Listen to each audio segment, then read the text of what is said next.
आजकाल सिलेबस खूप अवघड होत चालला, म्हणून प्रत्येक विद्यार्थ्याला योग्य गायडन्स आणि कोचिंग क्लासची गरज आहे। म्हणूनच आज मी आलो इचलकरंजीतील 44 वर्षापासून पालक आणि विद्यार्थ्यांची पहिली पसंती असलेला क्लास म्हणजेच कोहिनूर क्लास यांच्याकडे। या ठिकाणी नर्सरी पासून ते 12वी पर्यंतचे शिक्षण दिले जाते। अनुभवी शिक्षक आणि पर्सनल अटेन्शन, प्रत्येक विद्यार्थ्याला प्रॉपर गायडन्स, हेच आहे या क्लासचे वैशिष्ट्य। आणि इथे सध्या ऑफर्स देखील सुरू आहे। 10वीच्या विद्यार्थ्यांची फी 16,000 ऐवजी फक्त 12,000 रुपये ठेवण्यात आली आहे, तर 9वीच्या विद्यार्थ्यांची फी 13,000 ऐवजी फक्त 9,000 ठेवण्यात आली आहे। आणि इतर सर्व वर्गावरही भरघोस अशी सवलत मिळणार आहे। चला तर आता ऐकूया या क्लास मधील विद्यार्थ्यांचे मत। या क्लासमध्ये सर्व प्रकारच्या प्रश्नांची तयारी अतिशय चांगल्या पद्धतीने करून घेतली जाते। इथं होणाऱ्या टेस्ट आपल्या मार्क्सचा ग्राफ वाढवण्यास मदत करतात। या क्लास जॉईन केल्यापासून माझ्या मार्क्समध्ये खूप प्रोग्रेस झाले आहे। या मुलांची तर ऍडमिशन पक्क झाले, मग तुम्ही कधी घेता? कोहिनूर क्लासेस, नदीवेस नाका, गाव भाग, इचलकरंजी।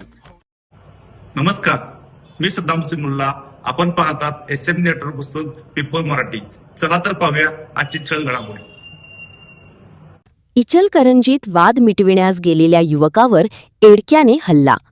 मित्राचा वाद मिटविण्यास गेलेल्या युवकावर शनिवारी रात्री 8च्या सुमारास एडक्याने जीवघेणा हल्ला करून गंभीर जखमी केल्याप्रकरणी 5 जणांवर गुन्हा दाखल करण्यात आला आहे। पोवारमळा येथील जैन मंदिरासमोर सदरची घटना घडली। जखमी अवधूत शंकर ढवळे, वय 26, राहणार संग्राम चौक, याने दिलेल्या फिर्यादीनुसार प्रथमेश शंकर कोपारडे, विवेक साळुंखे, सागर गायकवाड, रोहित पुजारी आणि अल्तमेश, सर्व राहणार पोवारमळा, इचलकरंजी, यांचेवर शिवाजीनगर पोलिसात गुन्हा दाखल करण्यात आला आहे। याबाबत माहिती अशी की यातील फिर्यादी अवधूत ढवळे आणि संशयित आरोपी हे एकमेकांच्या ओळखीचे आहेत।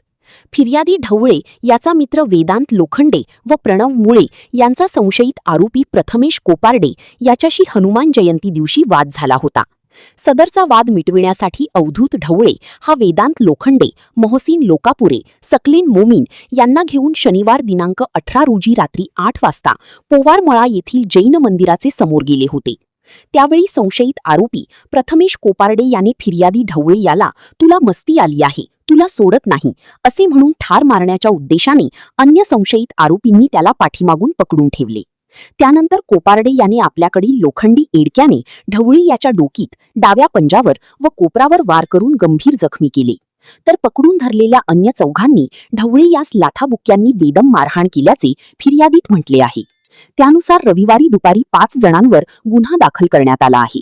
या प्रकरणी अधिक तपास police sub inspector Pradeep Jadhav करीत आहेत।